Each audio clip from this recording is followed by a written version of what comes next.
Elle a été fondée, donc créée vraisemblablement donc, en 1150, 4 ans après l'abbaye d'Artus, que l'on appelle la grande sœur de la Honse, c'est une architecture qui est un petit peu semblable. Comment et pourquoi est-elle arrivée là? Parce qu'effectivement, donc, le Bertrand Vicomte de Labour, qui est enterré d'ailleurs donc, à la Honse, avait demandé donc, aux chanoines de la Casse-Dieu, qui étaient des prémontrés, de venir évangéliser le Pays Basque et de venir donc, s'implanter donc, dans le coin.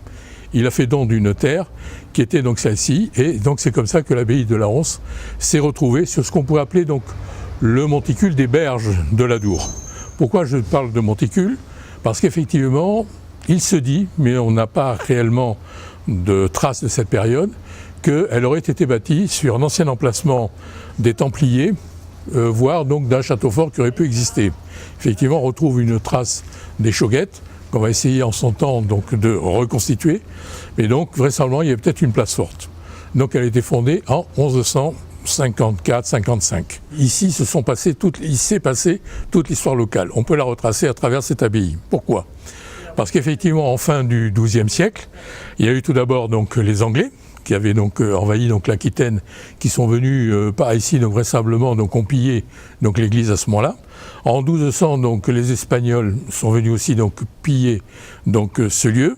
Charles Quint a lui-même, c'était vers les années 1550, donc pendant les guerres avec les Espagnols, a brûlé l'église. Donc il y a eu des combats qui se sont déroulés ici, donc assez douloureux. Les Huguenots derrière ont aussi donc laissé des traces donc, dans cette église par comment dirais-je, le pillage aussi qu'ils ont pratiqué. Et puis ensuite, on a un petit temps d'accalmie, si on peut parler comme ça, donc qui nous amène jusqu'aux guerres napoléoniennes, puisque donc l'abbaye de la Honse a servi d'hôpital de campagne. Les bâtiments ont servi d'hôpital de campagne à l'occasion de la guerre de Saint-Pierre-des-Rubes, la bataille de Saint-Pierre-des-Rubes. Et on dit que Charles IX est venu à l'abbaye de la Honse, donc la visiter, lorsque Catherine de Médicis est venue sur l'île de la Honse, puisque je rappelle, donc à la Honse s'est déroulée une des 3 grandes fêtes de la régence de Catherine de Médicis. Vous savez, ces fêtes où elle voulait montrer donc aux différentes cours européennes que la France était toujours aussi riche, puissante, et donc il y avait une fête qui avait été organisée sur la route, sur l'Adour, à l'île de la Honse, qui s'est déroulée, et donc Charles IX serait à cette occasion-là venu visiter l'abbaye de la Honse.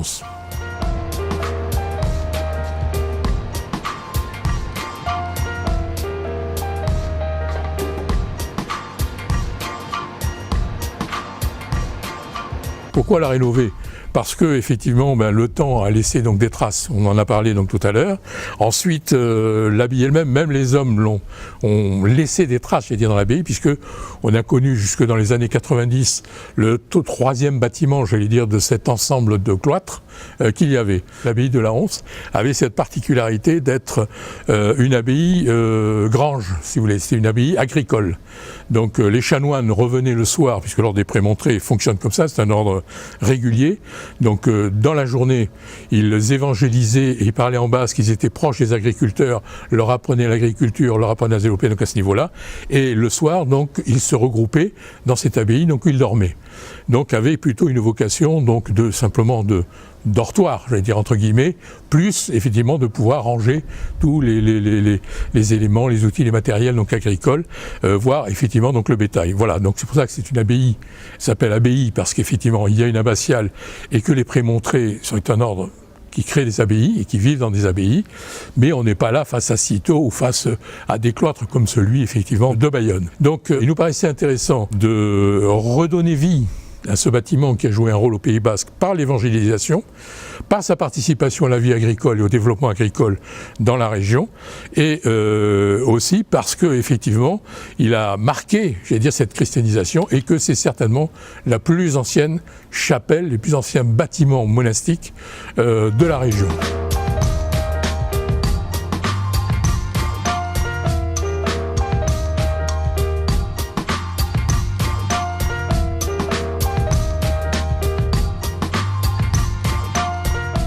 Dans un premier temps, notre travail a été d'établir un diagnostic un peu sur ce monument, qui est un monument qui est inscrit à l'inventaire supplémentaire des monuments historiques. Aujourd'hui, cette église est une église communale, on va dire, puisqu'elle fait partie du patrimoine de la commune.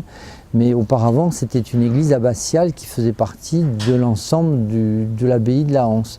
Cette abbaye avait été créée par les Prémontrés, et donc c'est un très bel exemple d'architecture romane en Pays Basque. C'est une des seules chapelles romanes en Pays Basque qui existe aujourd'hui, avec des éléments de chapiteaux et de sculptures de pierre qui remontent à la fin du XIIIe siècle. C'est un chantier qui est original, dans la mesure, bon, on a l'habitude à l'agence de travailler sur des monuments historiques de toute période. Celui-là est particulièrement original parce que c'est un bâtiment qui a été largement, disons, altéré et remanié au fil des siècles. Et tout le travail qu'on a fait dans un premier temps de diagnostic, c'est d'essayer de reconstituer un petit peu ce qu'était cette abbaye au travers d'une part des documents et d'autre part de ce qu'on pouvait trouver sur le site.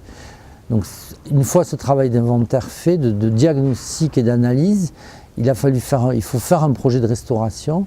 Et c'est ce que nous avons fait, et de ce projet de restauration ont découlé les travaux qui sont actuellement en cours. C'est un chantier qui va s'étaler sur 2 grosses années, nous allons dire. Il a démarré fin 2015, début 2016, et il va se terminer au courant de 2017, probablement à l'été. D'une part, il y aura donc à la fin de ce chantier, on a une restructuration des aménagements extérieurs pour essayer de retrouver un petit peu ce qu'était la cour et le cloître de l'abbaye, mais également à l'intérieur, il y a des corps d'état très variés qui travaillent, puisque nous avons à la fois des éléments techniques, c'est-à-dire l'électricité, le chauffage pour que l'église soit à nouveau accessible au public dans des conditions actuelles de fonctionnement, mais également nous avons des restaurateurs qui travaillent sur la restauration des peintures, des décors peints qu'on a retrouvés en faisant des analyses de support.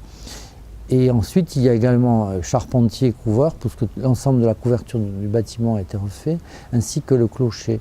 Il y a également un gros chantier de restauration des ouvrages en pierre.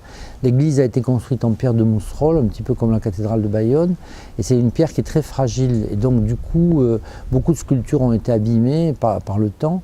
Et donc on essaye de restaurer ces sculptures, et on essaie également de redonner un peu de lustre à l'intérieur de l'église qui, lui, l'intérieur a été complètement modifié, en particulier par l'adjonction de galeries et par l'occultation de tout ce qui était éléments de pierre, puisque l'église a brûlé à plusieurs reprises et a été fortement endommagée à l'intérieur au cours des siècles.